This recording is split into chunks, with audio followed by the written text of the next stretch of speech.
Leaderboard. Hey gamers, I'm your host Mark Curtis. On the leaderboard tonight, our top 3 countdown starts with The Elder Scrolls Skyrim. You'll have to stick around to see what's first and second. Later in the show, we'll take a look at Naughty Dog's newest brainchild, a PS3 exclusive that'll knock your superhero underwear off. Let's play. Skyrim is ranked 3rd in our charts this week. This role-playing game is the 5th part of the Elder Scrolls saga. It's extremely popular for its freedom in plot and character. Bethesda Game Studios gives us a new chapter of the Elder Scrolls saga. Skyrim is set 200 years after the previous game Oblivion. They're already here. The Elder Scrolls told of their return. Their defeat was merely a delay. To the time after Oblivion opened. When the sons of Skyrim would spill their own blood. But no one wanted to believe they even existed. And when the truth finally dawns, it dawns in fire.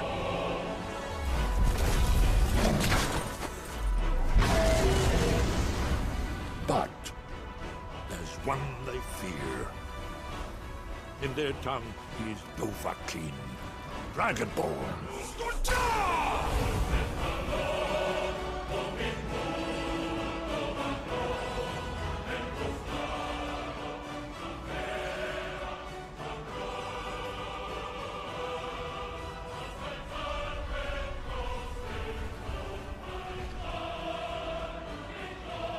Players take on the role of the Dragonborn, tasked with defeating the dragons before they destroy the world.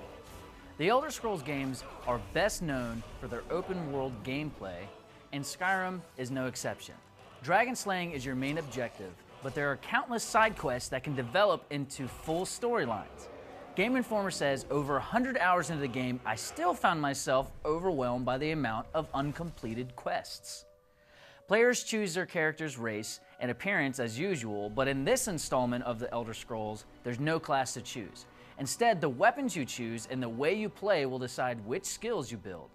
GameSpot.com is calling Skyrim the big, bold, and beautiful sequel you hoped for. But this game is far from perfect. We're talking about getting stuck in walls and entire dragons disappearing. There are a lot of NPC and environmental glitches and full system crashes on the Xbox 360. These issues are fairly minor in comparison to the vastness of the open landscape, but just remember to watch your step, save often, and don't be surprised if you have to reboot. The Elder Scrolls Skyrim is nothing if not an adventure. Average rating is about a 9.5, securing its spot in the top 3 and on my playlist. It's time for us to take a break. We'll be back with our second-ranked game right after this.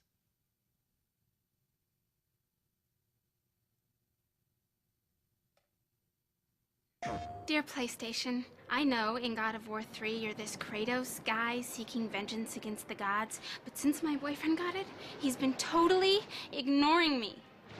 Okay. Oh. Okay, hold on.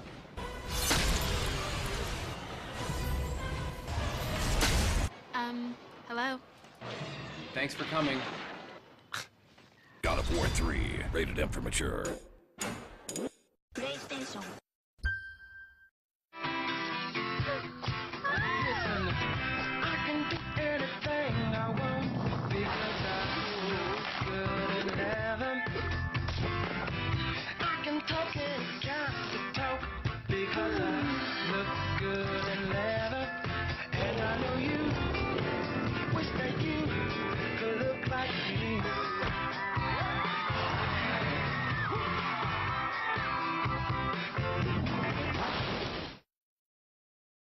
Welcome back. We've got Borderlands 2 ranking 2nd.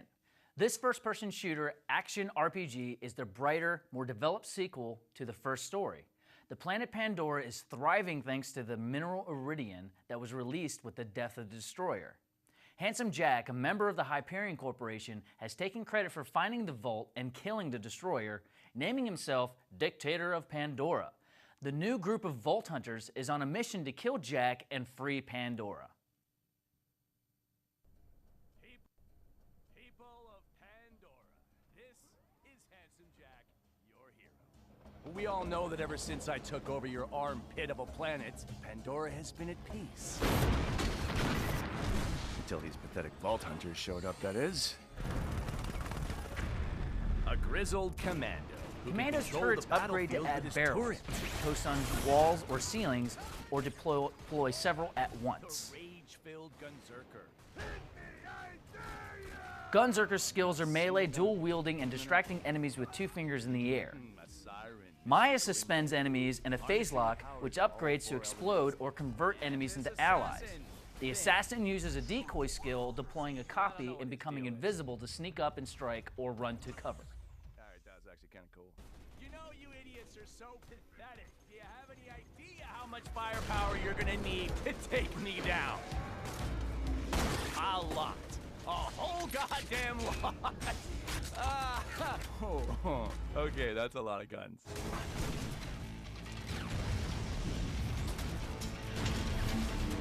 But sorry, kiddos, you really got no chance. Because I've got a few tricks up my sleeve that I wouldn't want to spoil the surprise. Suffice it to say, Vault Hunters, I'm gonna kill you. You want to prove me wrong? You want to stop the greatness that is Handsome Jack? Well, come and get me. Gearbox brings you an expanded storyline starting about 5 years after the first Borderlands, and we are definitely seeing some changes on Pandora. What was once a bare borderland is now a thriving, vibrant setting with plenty of new landscapes. Borderlands 2 offers you a great range of missions and new areas to explore on your way to defeating Jack. Players choose their class as a commando, siren, gunzerker, or assassin, with skill sets similar to those of the previous Vault Hunters. The heroes from the first Borderlands will make an appearance in the sequel as NPCs with more backstory. While collecting your loot on your way across the planet, you'll notice some upgrades. Your character will now automatically pick up cash, health, and ammo, as well as being able to mark items as junk to save time when selling them. Game Informer is calling Borderlands 2 a prime example of how to knock a sequel out of the park, with praise for its unmatched co-op gameplay, addictive loot collecting, hilarious dialogue, and insane level of replayability. GameSpot.com says this sequel doubles down on the successes of the original and shores up its shortcomings, delivering dozens of hours of immensely entertaining gameplay. The game is widely considered a full upgrade of the popular original and is definitely worth a few all-nighters. Don't move, our top game this week after these messages from our sponsors.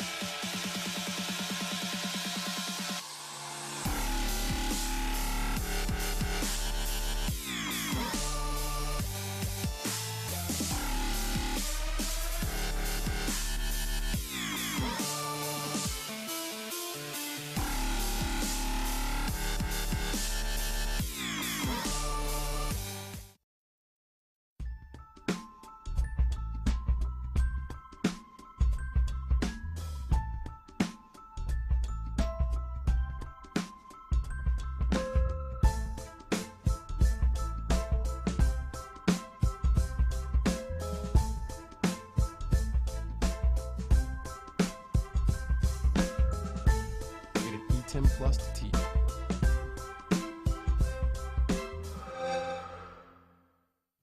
Time for this week's #1 game. We've all been waiting for the newest Call of Duty, and Black Ops 2 is finally here.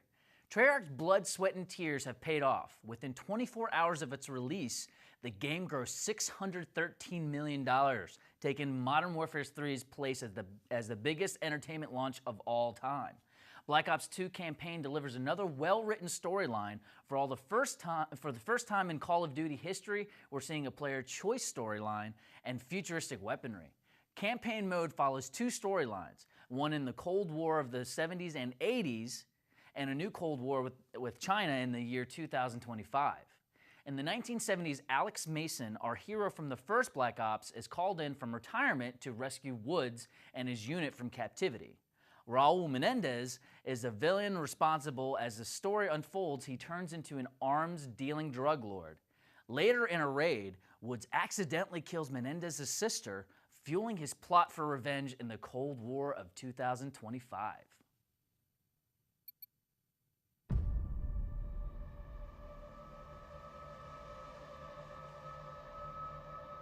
Aside from the fact that I'm still alive, none of this surprises me.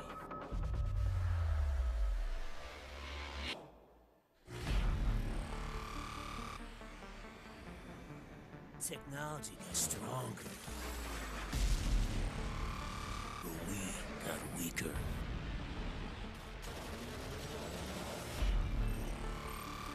We built computers, robots, whole unmanned armies, and no one ever asked what happens when the enemy steals the keys.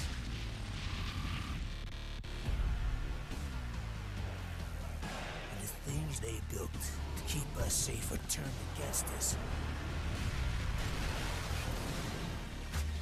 And that's when they figured it out. They'll always need men like us, those who are willing to do what others cannot. Menendez returns in the year 2025, seeking revenge for his sister's death.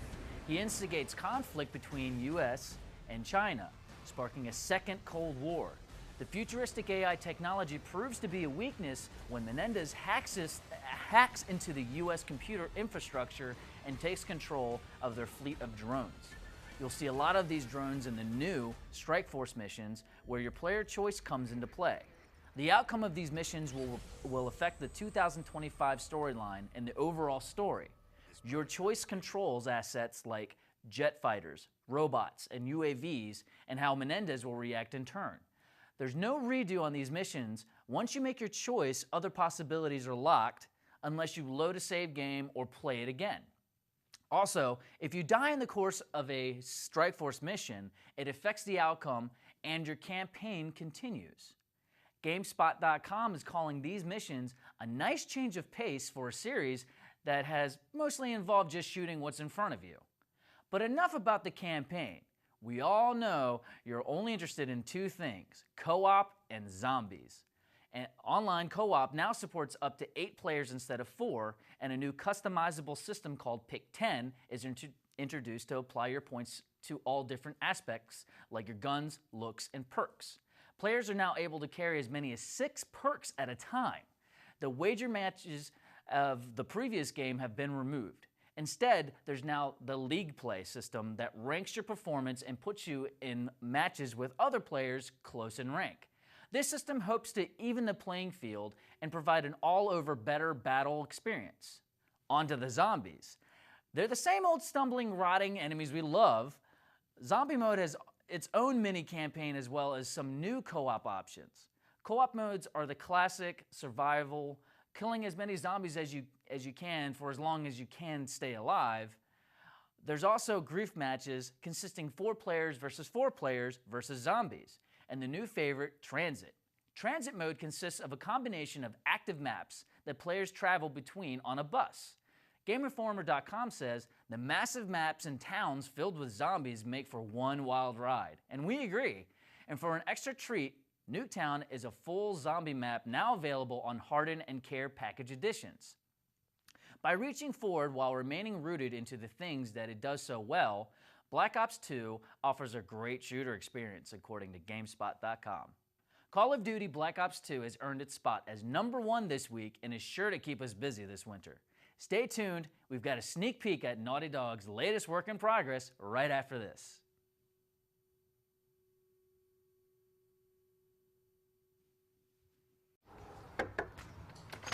Hi. Aw, thank you. Have a seat. Kyle, Jalen. Jalen, Kyle. Jalen, you play nice. I'll be right back. going on, little man? I see you got your game skills down, Pack. You might have your hands full once I'll pick up the controller, little man. Put it back. Keep your hands on my mama. Keep your hands on my Doritos. Jalen, are you playing nice?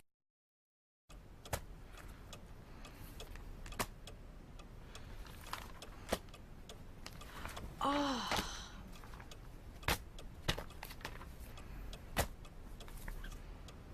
A lot of times, when your parents don't know what to get you for Christmas, they'll go snooping around in your room for ideas. Hint, or else. Tell them what you really want is a gift from GameStop. Power to the players. The Last of Us was officially revealed at the Spike Video Game Awards after several teasers were released in 2011.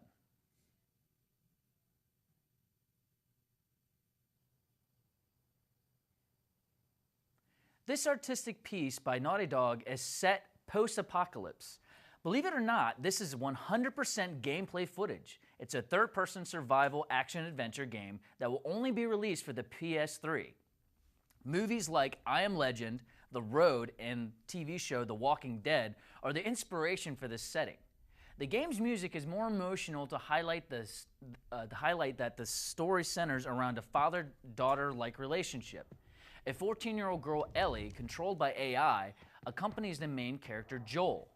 They fight for their lives against fungus-infected mutants and hostile survivors.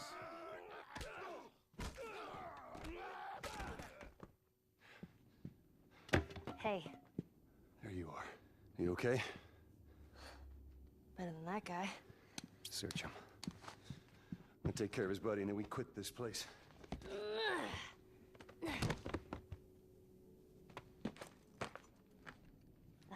Bingo.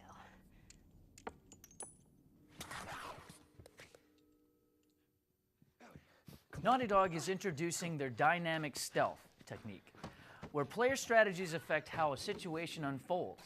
This is similar to how enemy contact works in Uncharted 3. The amount of attention you draw to yourself is pretty much what you're going to get. Fighting consists of both gunplay and melee combat.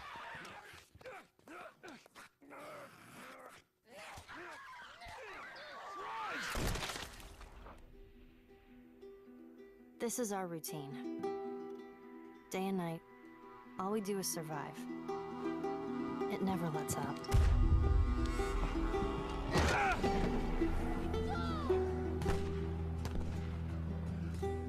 He tells me how these streets were crowded with people just going about their lives. Must have been nice. The idea for the fungus infection came from a BBC Nature show about ants infected with cordyceps fungus and adapting the infection to humans. The Last of Us has already been awarded Best PS3 Game of 2012 by Game Informer, IGN, and several other gaming authorities. This game has a non-specific 2013 release date, which has all of us waiting on the edge of our seats this new year.